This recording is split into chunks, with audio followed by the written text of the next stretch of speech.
Hi hello నమస్తే welcome to Telugu ప్రభ. నేను మీ journalist Shivajyothi. ఈరోజు మనం ఆర్టీసీ ఎక్స్ రోడ్ దగ్గర లేబర్ కమిషనరేట్ దగ్గర ఉన్నాము. సో ఇప్పుడు భవన నిర్మాణ కార్మికులు పెద్ద ఎత్తున ఇక్కడ ధర్నాకు దిగారు. సో వారి ముఖ్య ఉద్దేశం ఏంటంటే వారికి కనీసం ప్రమాదవశాత్తు ఏదైనా మరణించినా కూడా వారికి కనీస పరిహారం కూడా రావట్లేదు అంటూ, వారికి కనీసం లేబర్ కార్డు గుర్తింపు కూడా లేదు అంటూ కూడా ఇప్పుడు వారు ఆవేదన వ్యక్తం చేస్తున్నారు. వారి ఆవేదనను వారి మాటల్లోనే తెలుసుకుందాం. నమస్తే అండి. నమస్తే మేడం. అసలు ఇక్కడ సమస్య ఏంటండి? ప్రగతిశీల భవన నిర్మాణ కార్మికులు ఉన్నాం మేము. ఆ లేబర్ కార్డు ఇచ్చింది గవర్నమెంట్. లేబర్ కార్డు ఇచ్చినటువంటి కార్మికుడికి 50-60 సంవత్సరాలు కాగానే కార్డు చెల్లది, పనికిరాదని చెప్పి పడేయని అంటున్నారు. ఆ కార్మికుడు అంటే నిజమే, ఆ కార్మికుడు తాపి కొట్టలేడు, పరంచి ఎక్కలేడు, పర్వాలేదు, రిజెక్ట్ కూడా చేసిన పర్లేదు, కానీ ఆ కార్మికుడు బతకాలి కదా. ఆ కార్మికునికి 9,000 పింఛన్ ఇవ్వాలని చెప్పి, సహజ మరణం అయితే కార్మికుడు 5 లక్షలు ఇవ్వాలని చెప్పి, యాక్సిడెంట్ డెత్ అయితే పరంచమి నుంచి కింద పడ్డా ఒకవేళ ఆటొచ్చి ప్రమాదమైన ఆ కార్మికునికి ఇప్పుడు 10 లక్షలు ఇస్తున్నారు. దాన్ని 20 లక్షలు ఇవ్వాలని చెప్పి కార్మికురాలు డెలివరీ అయితే బిచ్చము ఒక 30,000 రూపాయలు ఇస్తున్నారు.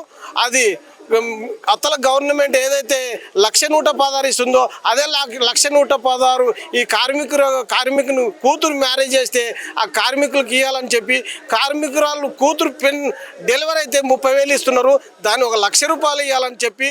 కాబట్టి పెండింగ్ క్లెయిమ్స్లు అట్లే ఉన్నాయి. డెత్, డెలివరీ, మ్యారేజ్ అన్నీ కూడా అరకొరి పెట్టి వాళ్ళు కార్మికులకు ఎలాంటి అకౌంట్కు రాకుండా అప్రూవల్ అయినటువంటి క్లెయిమ్స్లు కూడా వాళ్ళు కార్మికులకు అమౌంట్ రాకుండా ఏదో కొరి పెట్టి ఇక్కడనే పెండింగ్ పెట్టుకుంటున్నారు.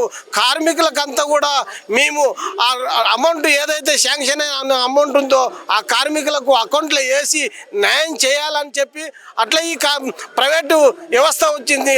ఆ ప్రైవేటు వ్యవస్థని అది అంతా కూడా రద్దు చేయాలని చెప్పి 4 లేబర్ కోడులు కేంద్ర గవర్నమెంట్ తెచ్చింది.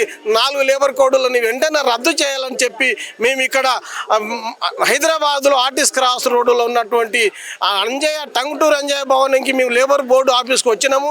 కాబట్టి ఈ కార్మికులకంతా కూడా పింఛన్ ఇస్తే, కార్మికులకంతా కూడా నార్మల్ డెత్, యాక్సిడెంట్ డెత్ మొత్తం పెరిగితే కనుక మాకు కార్మికులకు న్యాయం చేసినట్లు ఉంటుంది.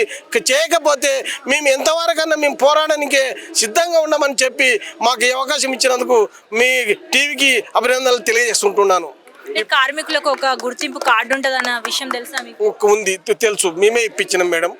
ఆ లేబర్ కార్డు పనిచేసే 18 ఏళ్ళు కాగానే లేబర్ కార్డు తీసుకొని పనిచేయాలని చెప్పి లేబర్ ఆఫీసర్ చెప్పిండ్రు. ఆ ప్రకారం మేము గ్రామాల్లో అందరూ కూడా లేబర్ కార్డులు ఇప్పించినాం.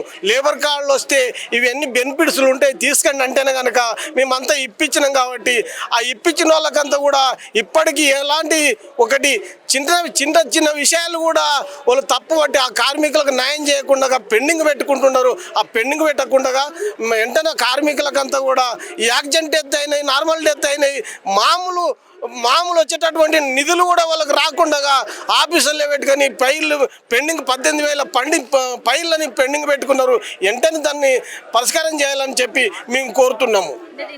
అధికారుల జాప్యం ఏమైనా ఉందండి? అధికారులు ప్రైవేటు సంస్థ వచ్చింది, అది ఇప్పుడు ప్రైవేటు సంస్థ వచ్చిన కాడ నుంచి ప్రైవేటు వాళ్ళకి ఇవ్వాలని వచ్చిండ్రు. ఆ క్లెయిమ్స్ 5 లక్షల క్లెయిమ్స్ కొనవద్దనంటే కనీసం 1,00,000 రూపాయలు ఇవ్వాలంటుండ్రు. 10 లక్షల క్లెయిమ్స్ కొనవద్దనంటే 2 లక్షలు ఇవ్వాలంటుండ్రు. కాబట్టి ఆ కార్మికుడు 2 లక్షలు, 1,00,000 రూపాయలు వాళ్ళకు దళారులకు ఇచ్చినాక కార్మికులకు వచ్చేటటువంటి డబ్బులు ఇంటికాడ అప్పులు ఎక్కడ కట్టుకోవాలి? అప్పులు చేసినటువంటి వాళ్ళు ఉంటారు. కనీసమైనా అవి వస్తామని చెప్పి ఆయన పనిచేసేటటువంటి మరి చనిపోయినప్పుడు భార్య పిల్లలు బయట పడి ఉంటారు. వాళ్ళు కనీసమైన ఆధారం కాకుండా మధ్యన ఉన్నటువంటి బ్రోకర్లు, ప్రైవేటు వ్యవస్థలు వాళ్ళు డబ్బులు అడిగి తీసుకుంటున్నారు. మీరు చెప్పిన ప్రకారం మీరు డబ్బులు ఇవ్వకపోతే మీకు డబ్బులు రావు. మీరు డబ్బులు ఇస్తే 1,00,000 రూపాయలు ఇస్తేనే కనుక మీకు 15 రోజుల్లో 1 నెల లోపల మీకు డబ్బులు వస్తాయి, లేకుంటే రావని చెబుతున్నటువంటి సంబంధం ఉంది ఇక్కడ. కాబట్టి వెంటనే ఆ వ్యవస్థ రద్దు చేయాలని చెప్పి నేను కోరుకుంటున్నాను. ఫైనల్గా మీ డిమాండ్స్ ఏంటండి? మా డిమాండ్స్ అయితే ముఖ్యంగా 60 ఏళ్ళు అయినటువంటి కార్మికునికి 9,000 రూపాయలు పింఛన్ ఇవ్వాలి. ఇంకోటి ఆ నార్మల్ డెత్ అయితే 5 లక్షలు ఇవ్వాలి, యాక్సిడెంట్ డెత్ అయితే 20 లక్షలు ఇవ్వాలి. ఆ కార్మికుడు తాపి కొట్టి మాలు కొడుతుంటే లేక కార్మికురాలు మాలు వస్తుంటే కార్మికుడు ఒక మాలు కలిపి పోస్తుంటే ఆటో వచ్చి చనిపోతాడు. అది ప్రమాదం కింద తీసుకోవాలి. అది ప్రమాదం కింద తీసుకుంటే ఆ కార్మికుని న్యాయం చేయనట్టు. కాబట్టి ఇలాంటివన్నీ డెలివరీ డెత్ అన్నీ కూడా పెంచాలని చెప్పి మా డిమాండ్. వెంకటేష్, గ్రేటర్ హైదరాబాద్ జిల్లా కార్యదర్శిని. మరి ఈరోజు తెలంగాణ వ్యాప్తంగా అన్ని జిల్లాల నుండి ఇక్కడ తెలంగాణ వ్యాప్తంగా టంగుటూరి అంజయ్య భవన్ దగ్గర మీటింగ్కు వచ్చాము. ఇక్కడ అసలైన విషయం ఏమిటంటే ఇక్కడ ఏఎల్ఓ ఆఫీసర్లు ఎక్కడైతే ఉన్నారో వాళ్ళు ప్రతి అడ్డాల దగ్గర తిరగాలి. ప్రతి అడ్డాల దగ్గర తిరిగి నీకు లేబర్ కార్డు ఉందా లేదా అని అడిగే బాధ్యత ఏఎల్ఓ ఆఫీసర్లకు ఉంది. ఎందుకు వాళ్ళు వస్తలేరు? ఎందుకు ఏసీలో కూర్చొని వాళ్ళు పనిచేస్తూ ఉన్నారు? మేము అడుగుతున్నాం ఏంటంటే, మేము వచ్చి ఇది కార్డు అప్లోడ్ చేయంటే ఏం పని చేస్తాడు? ఆయనతోటి ఎక్కడైతే పని యజమానితోటి సంతకం తీసుకొని రా అని అంటున్నారు. ఆ సంతకం ఎందుకు సార్? మీరే వచ్చి ఎంక్వైరీ చేయండి. ఎంక్వైరీ చేస్తే మీకు విషయాలు తెలుస్తాయి కదా. మీరు లేబర్ ఆఫీసర్ అడ్డాలకు రారు, ఎక్కడెక్కడైతే లేబర్లు ఉంటారో అక్కడ రారు. ఎందుకు రారు సార్ అని మేము అడుగుతున్నాం. అదేవిధంగా మా భవన కార్మికులు చాలామంది విద్యార్థులు, చదువుకున్న విద్యార్థులు ఉన్నారు. పీజీ చేసిన వాళ్ళు కూడా ఈరోజు తాపీ పట్టి మేస్త్రి పని చేసే క్రమం ఉంది. వాళ్ళకు నోటిఫికేషన్, భవన నిర్మాణ నోటిఫికేషన్ ఇచ్చి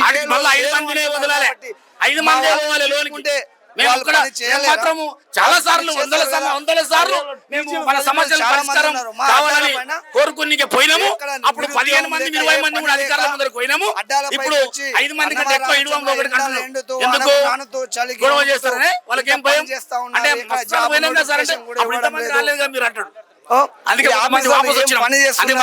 నాయకులు సార్తో మాట్లాడి వాళ్ళు ఏం చెప్తారో మనకు ఆ సమస్యలు వచ్చి మళ్ళీ మనకు చెప్పాల్సిన అవసరం ఉంది. డెలివరీ అయితే 30,000 రూపాయలు ఇస్తున్నారు. 30,000 రూపాయలు దేనికి సరిపోతాయి? ప్రైవేట్ హాస్పిటల్కి పోతే 2 లక్షల రూపాయల దాకా ఖర్చు అవుతుంది. దానిని మనము 1,00,000 రూపాయలు ఇవ్వాలని డిమాండ్ చేస్తూ ఉన్నాము. అదేవిధంగా పెళ్లి కానుకగా వాళ్ళు ఇచ్చే 30,000 పెళ్లి అవుతుందా? కావాలి, దానికి 1,00,000 రూపాయలు కావాలి. బంగారు రేటు పెరిగింది, ఎంతో కొంత బంగారు కూడా పెట్టాలి కదా. మరి దానికి 1,00,000 రూపాయలు ఇస్తే తప్పు లేదు కదా. ఈ కార్డు మేమేం ఫ్రీగా అడగడం లేదు. 200 పెట్టి సభ్యత్వం నమోదు చేసుకుంటున్నాం. నమోదు చేసుకొని మేము అడుగుతున్నాం కదా. మా డబ్బులు కదా అవి. ఎక్కడెక్కడ బిల్డింగ్ కడుతున్నామో అక్కడ నుండి 1% సెస్ వస్తుంది కదా. ఆ సెస్ నుండే మేము అడుగుతున్నాం కదా. ఏ కేసీఆర్ ఇస్తాడో, ఏ రేవంత్ రెడ్డి ఇస్తాడో అని కాదు, మాకు ఏ బడ్జెట్లో నిధులు ఇస్తారని కాదు మేము అనేది. మా బోర్డు ఉంది, సంక్షేమ బోర్డుకి వెళ్ళి ఇవ్వాలని మేము అడుగుతున్నాం. సంక్షేమ బోర్డులో ఎన్నో డబ్బులు ఉన్నాయి. ఆ డబ్బులు ఎందుకు ఖర్చు చేస్తలేరని నేను అడుగుతున్నా. ఈ డబ్బులని మొత్తం ఒక ప్లాన్ ప్రకారం వీళ్ళందరూ ఈ బోర్డు నుండి డబ్బులు బయటకు తీసుకెళ్లాలని వాళ్ళు చూస్తూ ఉన్నారు. ఇది సరైన నిర్ణయం కాదు. ప్రతి భవన కార్మికుడు భవనం కడితేనే ఒక ఆఫీస్ అవుతుంది, భవనం కడితేనే ఒక ఇల్లు అవుతుంది, భవనం కడితేనే ఒక సెక్రటేరియట్ అవుతుంది. కాబట్టి మీరందరూ తక్షణమే మా పైన దయచూసి మీరు మా యొక్క బెనిఫిట్స్ను ఇవ్వాలని. అది 60 సంవత్సరాలు దాటినాక కార్డు పనికిరాదు కాబట్టి ఆ కార్డుని 9,000 పింఛన్ ఇవ్వాలని చెప్పి, అదేవిధంగా అన్ని అడ్డాల పైన కూడా రాజ్యాంగ ప్రకారం అన్ని అడ్డాల పైన కూడా మౌలిక వసతులు కల్పించాలని కూడా చెప్తా ఉన్నాను. అంటే ఇప్పుడు గుర్తింపు కార్డు ఇవ్వడంలో అధికారుల నిర్లక్ష్యం ఉందంటారా? అధికారుల నిర్లక్ష్యం చాలా ఉంది. వాళ్ళు ఏం చేస్తున్నారంటే ఇదే ఆఫీస్కు రండి అంటున్నారు. వాళ్ళు రావాలి, ఎక్కడైతే అడ్డా ఉందో వాళ్ళు అడ్డా దగ్గరికి వచ్చి సర్వే చేసుకోవాలి. ఏమో కార్డు ఉందా లేదా, ఎంతమందికి లేదు, చేద్దాము అని. వాళ్ళు రారు. మేము వస్తే అడిగితేనే మళ్ళీ ఎంక్వైరీకి మళ్ళీ ఒక వారం రోజులు. ఒక కార్డు చేయడానికి ఒక 2 రోజులు సరిపోతుంది. దాన్ని ఒక 3 నెలల వరకు తిప్పుతూ ఉన్నారు. ఇది ఎక్కడి న్యాయం? ఫైనల్గా నేను చెప్పే విషయం ఏమిటంటే, ఇప్పుడు ఇక్కడ లేబర్స్ అందరూ ప్రగతిశీల భవన నిర్మాణ కార్మికులు అందరూ కూడా, మేము కూడా పెద్ద చదువులు చదివిన వాళ్ళమే ఉన్నాము. ఈ భవన నిర్మాణ బోర్డు నుండి ఒక నోటిఫికేషన్ ఇవ్వండి. ఈ కార్మికులు ఎందుకంటే డిగ్రీలు చదివిన వాళ్ళు ఉన్నారు, పీజీలు చదివిన వాళ్ళు ఉన్నారు, మరి ఏఎల్ఓలు లేరు అని అంటున్నారు. మరి ఇట్లా నోటిఫికేషన్ ఇస్తే మా వాళ్ళు కూడా వస్తారు కదా. భవన నిర్మాణ కార్మికులు వాళ్ళు కూడా చేస్తారు కదా, చదివిండ్రు కదా. ఏదో చదివిలేరంటే ఎట్లనవుతుంది? అందుకే నేను తక్షణమే ఏఎల్ఓను నియమించాలని చెప్పి కోరుకుంటున్నాను.